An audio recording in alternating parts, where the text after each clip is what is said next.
Body ले और Kargil democratic alliance की तरफ से आप सबका शुक्रिया अदा करता हूँ जो आज इस प्रोटेस्ट में शामिल हो गए। हमारा मकसद था कि इंदिरा चौक से लेकर प्रेस क्लब तक हम एक रैली की शक्ल में यहाँ पे आए और हुकाम से अपने मुतालिबात जो है वो उनके सामने रखें, लेकिन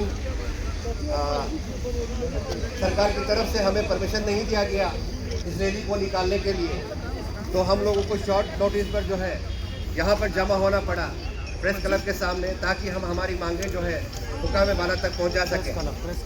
जैसा कि सबको मालूम है कि जम्मू एंड कश्मीर रीऑर्गेनाइजेशन किया है और आज हम उसकी तीसरी कड़ी में जम्मू में हम एक प्रोटेस्ट रैली कर रहे हैं और साथ ही 3rd वीक ऑफ फरवरी में दिल्ली में भी हमारी इस कदम की एक प्रोटेस्ट जो है वो मौजूद वजूद में आएगी। जो हमारे 4 मुद्दे हैं उनमें लद्दाख को मुकम्मल रियासत का दर्जा दिया जाए, लद्दाख को कानून के 6ठे शेड्यूल में शामिल करके कानूनी तहफ़्फ़ुज़ात दी जाए, ज़िला करगिल और ज़िला लेह के लिए पार्लियामेंट में अलहदा नुमाइंदगी देकर नुमाइंदगी को मजबूत बनाया जाए और खाली असामियों को पुर किया जाए और नौकरियों में रिजर्वेशन के साथ साथ पब्लिक सर्विस कमीशन का क़याम अमल में लाया जाए। इन 4 मुद्दों को लेकर लेह और करगिल के अवाम पिछले 2 सालों से सड़कों पर है, लेकिन हुकाम अब तो उसी कड़ी को हुकाम तक पहुंचाने के लिए हम लोगों ने आज यहाँ पे आप लोगों को ज़हमत दिया है। तो आज के इस प्रोटेस्ट रैली को शुरू हम अभी करने जा रहे हैं। सबसे पहले मैं हमारे करगिल डेमोक्रेटिक अलायंस में मदरसा असना सीनियर के नुमाइंदा जनाब सजाद करगिली से गुजारिश करूंगा कि वो अपने ख्यालात का इज़हार करें। जुड़े लद्दाख के मुख्तलिफ इलाकों से और मुख्तलिफ तबक़ाए फ़िक्र से ताल्लुक़ रखने वाले लोग आज इस शॉर्ट नोटिस पे यहाँ प्रेस क्लब जम्मू में जमा हुए हैं। हम सब की मांग एक है और हमारा जो इत्तेहाद है वो जो 4 मुद्दे हैं जिनको लेकर के हम प्रोटेस्ट कर रहे हैं, और उन 4 मुद्दों में से उन 4 मुद्दों का जो असल क्रक्स है वो यही है कि लद्दाख के अंदर जो लोकतंत्र है, जो डेमोक्रेसी है, उसका सही मानों में उसको नाफिजुल अमल बनाया जाए। यह हमारी मांग है और इसी मांग के ज़ेर तहत लद्दाख में हम देख रहे हैं कि जब से यूटी बनी है तब से लोगों की परेशानियां कम नहीं हो रही है। एक तरफ हमसे यह वादा किया गया था कि लद्दाख को एम्पावर किया जाएगा, लेकिन हमने देखा आज 2023 हमारे सामने हम ये देखते हैं कि ना हमारे यहाँ ज़मीनों का कोई तहफ़्फ़ुज़ है, ना कोई रिक्रूटमेंट सही से हो रहा है, ना हमारे यहाँ पब्लिक सर्विस कमीशन का क़याम अमल में लाया गया। करगिल के लोगों ने लद्दाख के लिए इत्तेहाद किया है, लद्दाख के लिए यूनिटी की है, और ये जो 4 अहम मुद्दे हैं जिसमें स्टेटहुड, जिसमें 6 शेड्यूल, जिसमें हमारी जॉब रिजर्वेशन, अर्ली रिक्रूटमेंट हो, यहाँ पब्लिक सर्विस कमीशन का क़याम अमल में लाया जाए और लद्दाख के यूटी बनने के बाद लेह और करगिल के लोगों को लोकसभा में भी नुमाइंदगी दी जाए और लेह और करगिल को सेपरेट लोकसभा सीट्स दी जाए। ये 4 अहम मुद्दे हैं और इन 4 अहम मुद्दों को लेकर सरकार ने हमसे वादा किया कि हम आपसे बातचीत करेंगे। लेकिन बातचीत के लिए जो सरकार ने अभी एक हाई पावर कमेटी का उन्होंने तरतीब दिया है, उस हाई पावर कमेटी में हमारे साथ जो इनजस्टिस जो हुआ, हमारे साथ जो एक धोखा हुआ, वो ये हुआ कि हमारे 4 के 4 डिमांड्स उस हाई पावर कमेटी में कहीं पे भी मेंशन नहीं थी। और हमारे साथ यह भी धोखा हुआ कि जो लोग एपेक्स बॉडी और केडीए के नहीं थे, उन्हें भी उसने शामिल करके सरकार ने अपना पक्ष मजबूत करने की कोशिश की। यही वजह है कि हमने उस हाई पावर कमेटी का हिस्सा बनने से इनकार किया। हम चाहते हैं सरकार से हमारी कोई दुश्मनी नहीं है, हम सरकार के दुश्मन नहीं है, लेकिन सरकार को यह बताना जरूर समझते हैं कि वो हमारे मुद्दों को अगर एड्रेस करना चाहते हैं तो नियति के साथ हमारे मुद्दों को एड्रेस करें। लद्दाख के लोग किसी भी नेक अमल का ट्रांसपेरेंट नेगोशिएशन गवर्नर देके हम लोगों को उल्लू बनाया, बेवकूफ बनाया। मता लद्दाख सिना स्पेरेक तुप्पा लद्दाख पगुल्ला ओशन जित्तां सेनां यो नंकुक पिना कांगचेंग मतang stok kachang matang stok जैसे ना किसी उल्ला कोस्टासियों कोशिश कोस्टासियों लेकिन नंकुक पिना जिन्नालियों तन्ना युटी गुस्ती दुखसा ऐसा ही युटी हम लोगों के ऊपर उतारा है। दूसरी बात, हम लोगों ने उम्मीद किया था जब अमित शाह जी ने पार्लियामेंट में एड्रेस किया, हम लोग आपको लेजिस्लेचर नहीं देने जा रहे हैं, लेकिन काउंसिल को हम इतना एम्पावर करेंगे आपको लेजिस्लेचर की जरूरत नहीं पड़ेगा। हमने सोचा शायद ऐसा हो जाए। हुआ क्या? हुआ उल्टा। काउंसिल को एम्पावर करने के बजाय डिसएम्पावर किया। कैसे किया? मैं आपको गिनाता हूं। काउंसिल के आपके कानून में है जो फंड आपका स्पेंड नहीं होगा at the end of the year वो आपका नॉन लैप्सेबल होगा, जिसका मतलब वो वापस नहीं जाएगा। आपके हित में, राष्ट्र के हित में, नेशनल इंटीग्रेशन के हित में ये अजीब सा सिलसिला चला रखा है। आप लोगों को सड़क पर उतरना पड़ा। अभी जो कॉम्पोजिशन रहा है किसका? हाई पावर कमेटी का, सारे बीजेपी के भर दिया। आपने बीजेपी लोगों को भर के करना था तो हम लोग पहले ही दे देते ना। हम लोगों को क्यों एजुकेशन करवा रहे हो, क्यों हम लोग सड़क पे यहाँ नारेबाजी कर रहे हैं? उन्हीं के जरिए आप दे देते, लोग शुक्रगुजार होता, आपको वोट देता। लेकिन ऐसा नहीं रहा।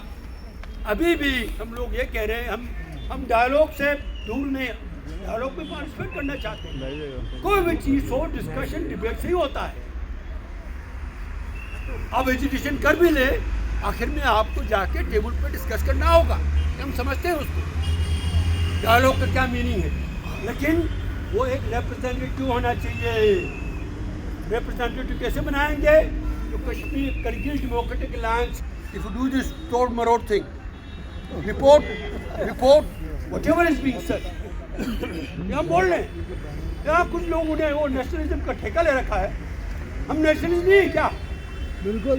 नेशनलिज्म, सुनिए, नेशनलिज्म में कोई आपका हित का गुंजाइश नहीं है। Nationalism is never divisive, nationalism is always inclusive, pluralistic. Nationalism आपको रहना नहीं सिखाता है, वायलेंस नहीं सिखाता, नफरत नहीं सिखाता। हमें मालूम है नेशनलिज्म हमें मत सिखाइए। We believe in constitutional nationalism. हम जो नेशनलिज्म का झंडा खड़ा करते हैं वो है संविधान का नेशनलिज्म, नफरत का नेशनलिज्म नहीं, हेट्रेड का नेशनलिज्म नहीं, का नेशनलिज्म नहीं है, एक्सक्लूसिविज्म का नेशनलिज्म नहीं है। शुक्रिया, थैंक यू। लद्दाख को स्टैंड हुड देना होगा। लद्दाख को 6 शेड्यूल देना होगा। लद्दाख को 6 शेड्यूल देना होगा। जॉब क्रिएशंस करना होगा, जॉब रिजर्वेशन करना होगा, पीएससी बनाना होगा, पीएससी बनाना होगा, लोकसभा के सीट देना होगा, लोकसभा के सीट देना होगा, जमहूरियत को बहाल करना होगा। बहुत बहुत शुक्रिया।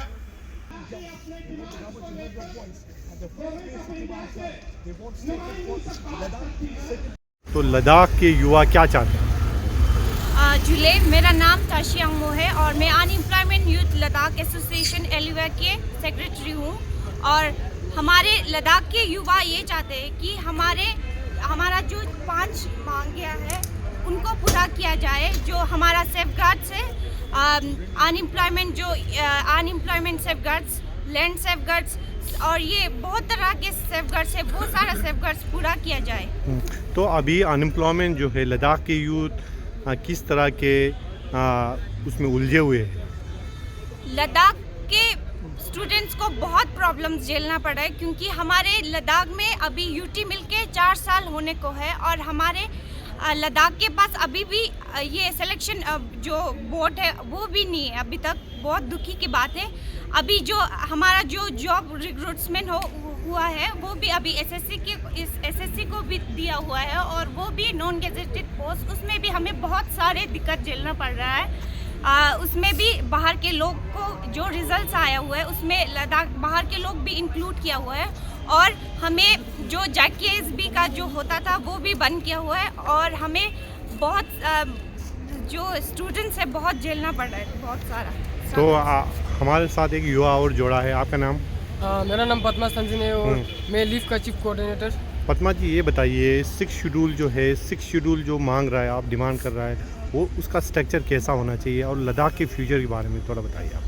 तो मैं सोचता हूँ कि जो 6 शेड्यूल जो है वो हमें मिलना ही चाहिए और गवर्नमेंट को हमें देना चाहिए क्योंकि इंडियन कॉन्स्टिट्यूशन में ये 6 शेड्यूल उन्हीं लोगों के लिए दिया गया है जैसे जो ट्राइबल पीपल जो है और हमारे लद्दाख में है 97% जो है वो ट्राइबल पीपल है। उनका कल्चर हो या उनका जो रहन सहन हो या उनका जो आइडेंटिटी हो वो सभी जो देश से अलग है और इन्हें प्रोटेक्ट करना पड़ेगा क्योंकि आपने देखा होगा कि हमारा यहाँ पे एक तो बॉर्डर सिचुएशन पे एक वॉर चलता है और जो हमारे जो युवा है, जो हमारे जो लद्दाखी पीपल जो है वो जब इस देश को ज़रूरत पड़ा है तब तक उन्होंने एकजुट होके उन्हें मदद की है और जो हमारे अंदर जो देशभक्ति है वो हमने दिखाया है। तो गवर्नमेंट को जो है वो इसको नज़रअंदाज ना करते हुए ये 6 शेड्यूल देना चाहिए और हम ये 6 शेड्यूल जो है वो आने वाले जेनरेशन के लिए ही मांग रहे हैं क्योंकि हमारा जो पहले जो हमारे लीडर थे उन्होंने आज तक इन्हें प्रोटेक्ट करके रखा हुआ है और तो हमारे ऊपर भी एक ये चीज़ है कि हम भी आने वाले जनरेशन जो आने वाले हैं तो उनके लिए हमारा जो लद्दाख अभी जो है उसी को हम देना चाहते हैं आने वाले जनरेशन, ताकि जो अभी जो यूटी मिलने के बाद हमारे ऊपर अभी जो जनरेशन हमारे ऊपर जो बीत रहे हैं वो उनके ऊपर ना बीते क्योंकि हमारे लद्दाख में अभी जो है ब्यूरोक्रेटिक रूल चल रहे हैं क्योंकि हमारे जो रिप्रेजेंटेटिव जो है वो हमारे बात सुनते हैं लेकिन वो कुछ कर नहीं पा रहे हैं। तो हम यही गुजारिश करते हैं जो हमारे गवर्नमेंट जो है इन सभी चीज़ों को जो लद्दाख जो एक पीसफुल एरिया है उनको नज़रअंदाज ना करते हुए हमारा जो यूथ का जो जितने भी जो डिमांड है उनको पूरा ग्रीवेंसेस जो है वो जल्दी से जल्दी रिजॉल्व करना चाहिए उन्हें और हमें जो है रिलैक्सेशन के तौर पे 1-2 साल के लिए भी हमारा जो जॉब जो है वो पहले तरह जो JNK में जो अभी चल रहे थे उसी की तरह चलना चाहिए क्योंकि अभी जो है लद्दाख PSC एक बनना चाहिए, वो बनने में थोड़ा टाइम लगेगा। तब तक जो है हमारा JK PSC से हमारा वो कंबाइंड रख के ये जो हमारे जो जितने भी जो जॉब जो है वो निकालना चाहिए। एक तो ये चीज़ है कि हमारे जो रिप्रेजेंटेटिव है वो ये कह रहे हैं कि एक कॉल करने पे लद्दाख PSC निकल जाए।